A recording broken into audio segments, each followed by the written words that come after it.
What if the person you just humiliated held the power to destroy your entire life? Ethan Whitmore never lost. Not in business. Not in life. Not against anyone. He was the kind of man who walked into a room and owned it. When he spoke, the world listened. People didn't respect him because he earned it. They respected him because he demanded it. Today was no different. Or so he thought. He sat comfortably in first class, the very top of the world, until he sneered at the woman seated beside him, unaware that this wasn't just a flight. This was the beginning of his end. Stay until the end to witness how one flight, one mistake, and one woman brought a man like Ethan Whitmore to his knees. If you love stories of justice, power, and jaw-dropping twists, hit like, comment where you're watching from, and subscribe so you don't miss what happens next. Now, let's begin. Chapter 1. First Class Arrogance. The air in first class was thick with exclusivity, the kind of environment Ethan Whitmore thrived in. Every detail was tailored for the elite. Hand-stitched leather seats, the soft hum of the engines beneath the floor, the delicate clink of crystal glasses as stewards moved through the aisle. Ethan adjusted his cufflinks, a glint of silver catching the light as he made his way to seat 2A. A smooth flight.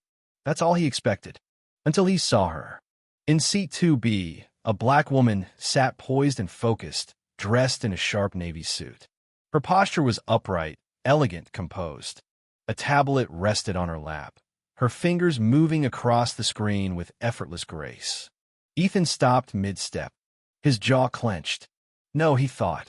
This was his space, his world, and she didn't belong here.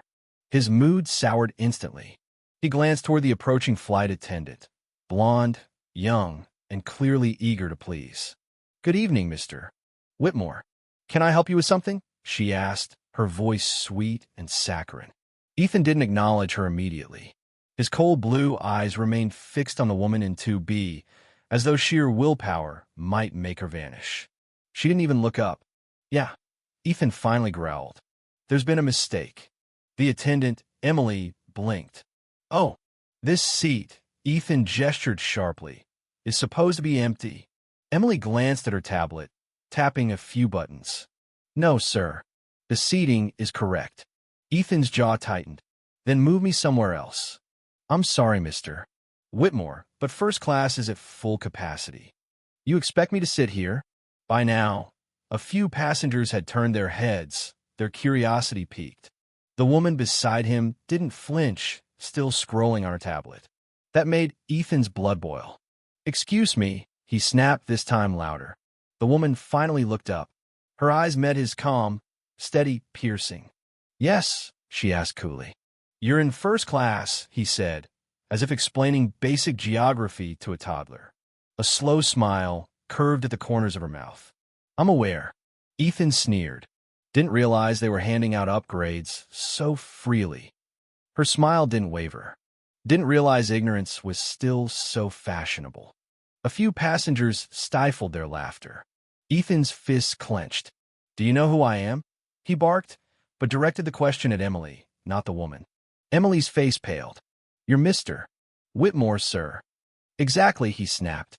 "And do you think it's acceptable for me to endure this kind of—" The woman interrupted. "You could always switch to economy. If you're so uncomfortable." Gasps rippled through the cabin. Someone muttered, "Damn, she's got him." Ethan's face flushed with rage. "Watch yourself." Her head tilted, amused. "You should sit down, Mr. Whitmore. The flight's about to take off." The calmness, the composure, it rattled him more than anything.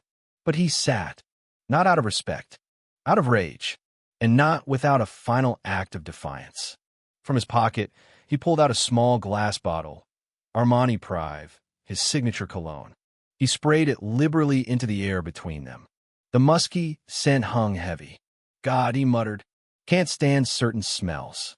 He made sure she heard. She didn't even blink. Chapter 2. The Perfect Predator. The engines roared as the plane lifted off, and with it, so did Ethan's irritation. She wasn't rattled, not even a little, and that was unacceptable. He leaned in, his voice low but sharp. "You think you're better than me?" She didn't look up. I think we should enjoy the flight in silence. Ethan scoffed. Silence? Cute. He dragged out his words like venom. People like you get a little money, a little privilege, and suddenly you think you belong here. Like you're my equal. Finally, she turned. Her face was unreadable, but her eyes were ice cold. You should be careful what you say, she said. There are witnesses. He sneered. What are you going to do? Tweet about it. Call a hate crime. She exhaled through her nose, not in anger, but in pure exhaustion. I plan to ignore you, she said, returning to her tablet. The words hit like a slap. Ethan Whitmore was used to people fearing him, respecting him, or, at the very least, reacting to him. But this woman? She wasn't giving him anything, and it was driving him insane. Chapter 3. The Smiling Assassin. As the hours passed, the tension didn't break. It thickened. Ethan tried everything. Snide comments. Passive-aggressive jabs. Loud phone calls where he pretended to mock her, hoping she'd flinch. She didn't. The passengers around them noticed. Some chuckled. Others whispered. But no one spoke up until they did. Dude, a voice finally snapped. Enough. It was David, a man across the aisle. Sandy-haired, mid-30s, calm, but clearly fed up. Ethan's smirk deepened. And who the hell are you? Someone who doesn't tolerate assholes like you. The cabin buzzed with quiet approval. But Ethan didn't care. People like him? They were untouchable. Or so he thought. Chapter 4. The Twist. Hours into the flight, the tension exploded. The captain's voice crackled through the intercom.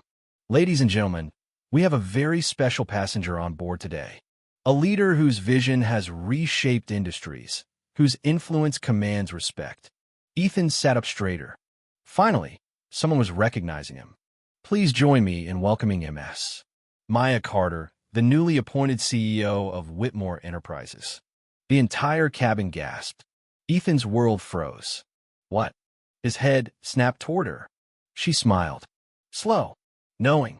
Dangerous. That's my company, he stammered. Maya tilted her head. Was. The word shattered him. Chapter 5. The Fall. The rest was a blur. Flight attendants handed him a letter, his official termination. The board had voted unanimously to remove him. The company was no longer his. His bank accounts?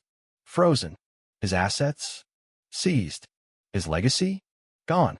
The woman he spent hours mocking? She owned everything. And the cherry on top?